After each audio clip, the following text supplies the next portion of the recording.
Michael Schumacher is one of the most interesting stories that I have ever read. I remember just knowing who he was as a kid. Everybody did, right? Michael Schumacher was a name that was just so incredibly synonymous with racing and with speed and with Formula One. Even as a kid, I had no idea about any of it, but if you heard the name Michael Schumacher, you just knew who it was, right?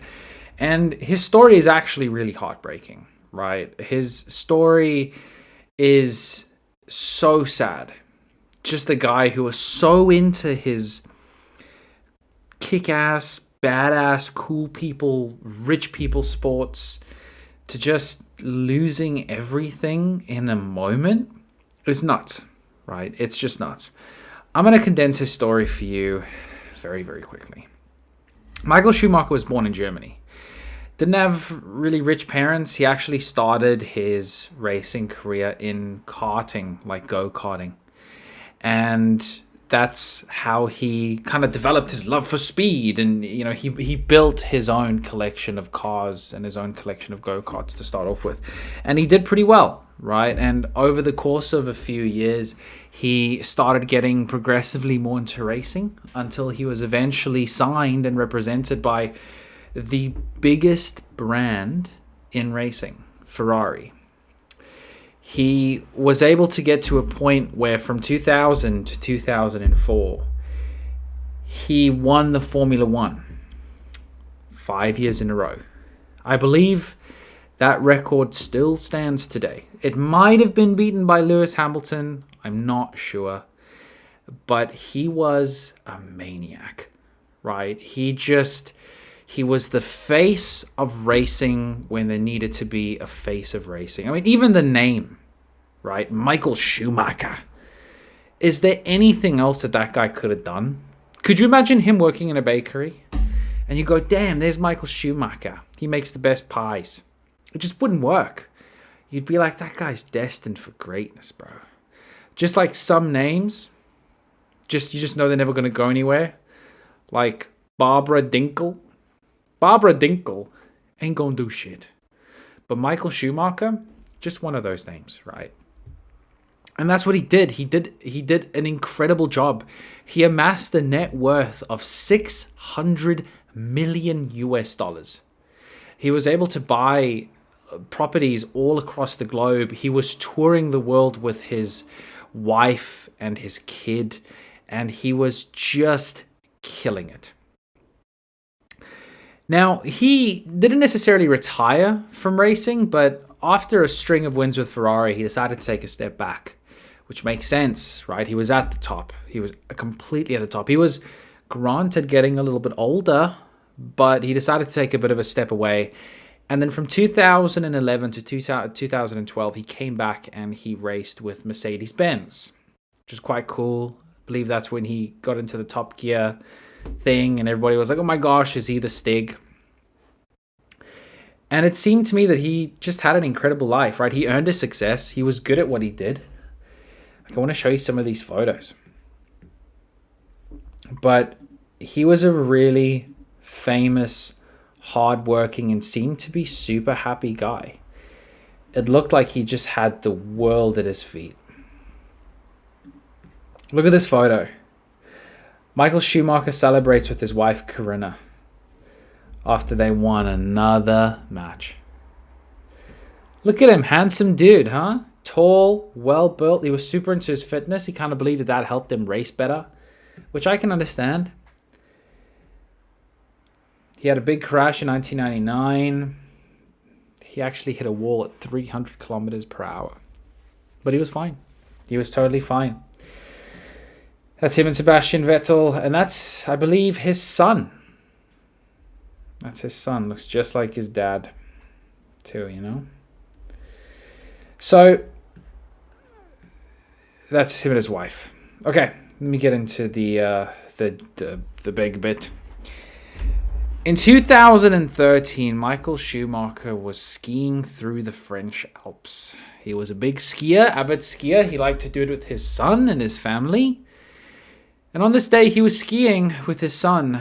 and he was taking a track that he had done numerous times in the past. He lived, in these areas, and he had stayed in this particular area for a while on and off. He knew this track pretty darn well. He took a turn, he slipped, and he hit his head on a rock. As simple as that. As caveman of an injury as you can get. He hit his head on a rock. He was wearing a helmet, and this is a bit of an explanation as to what happened. There's not much. Hematoma occurs when a head trauma causes the blood vessels between the brain and its protective membrane to rupture. The leaking blood causes So his brain just got super shaky, man. His brain started bleeding. You got bleed on the brain. can be performed to relieve pressure. During a craniectomy, first They turn your head into a bowling ball. That's how you know shit's serious, dude. I'm joking, okay? I'm joking. I mean, hey, listen, I didn't do it to the guy. buildup of blood before the skull is replaced and the skin closed with staples. Drains are implanted to drain. So this is kind of where we're at with Michael Schumacher, right? I want to show you this, but I'll show you this in a minute. Since his injury, things have gone super quiet for him. He has obviously not spoken. He's apparently still in a super vegetative state. After his accident, he was put in a medically induced coma where he stayed for about a year. In 2014, he was allowed to leave the hospital after he had kind of come out of his coma, and he was taken back to his house in Switzerland, where he has remained to this day for the last 10 years attending private therapy. There is no known photos of what Michael Schumacher looks like right now. For good reason, right? He's obviously this man who took incredible pride in his work and in his image and in the output that he gets, to having all of that taken away in an instant. His wife, as you can imagine, obviously probably had a terrible time and probably really struggled with something like this. Her husband just became a different man. He became, for all intents and purposes, a vegetable. That's awful, right? So his wife has worked extensively to keep his image intact.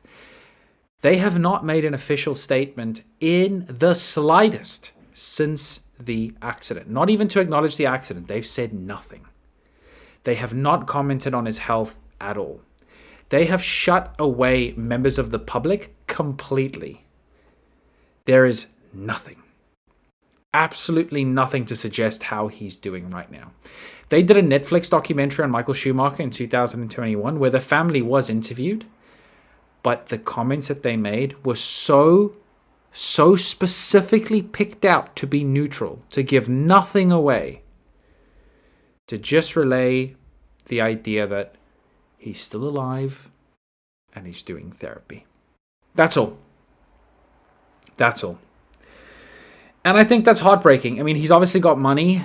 The family will be taken care of. They've got a lot of property. I can imagine that their medical expenses are extremely high. I obviously don't know exactly what needs to go on with him every single day, but I just thought it was so eerie. This guy had everything. This was his house in Switzerland where he's currently living. And that's so cool. And I don't know if he can enjoy it, right? God, that's an enormous property. Way too big. Breaks my heart, man. Breaks my absolute heart. Michael Schumacher. Very sad. Very sad. There was apparently, look at this. There was a AI interview created. Michael Schumacher. This is just madness. Interview. So there was an AI interview created. Oh, that's just terrible, man. By this German news station that had proclaimed to have the first interview with Michael Schumacher in 10 years. And they made all of it AI. And they were like, this is him. This is what he looks like now. Oh, dude, you can't do that sort of stuff, man. So that's the story of Michael Schumacher. Will we ever know how he is? I mean, probably not. to be honest. You know, people are curious as to what he looks like now. I certainly was. I try to find some news for ages around what does he look like now. Oh yeah, by the way, when this came out, it was a whole AI interview that was fabricated, and then right at the end, the newspaper article or the video, whatever it is, I haven't read it, I'm not gonna, just said, by the way, this whole thing is fake. Gotcha. And obviously the family sued. They were like, are you kidding me? Dicks? Y'all are fucked. Anyway. I was genuinely curious to see what Michael Schumacher looks like now. I mean, who wouldn't be? But there's nothing. There's nothing. Unless he gets miraculously better and he just wakes up and he's a completely different human being and he's just back to his old self, I don't think his family's going to say anything. And I think that that's fine. To have gone through what they've gone through is probably horrendous. And I think the next time we hear from Michael Schumacher, it'll be when something big's happened. Mike, if you're hearing this, all the best. And please, can I have some money? Bye-bye.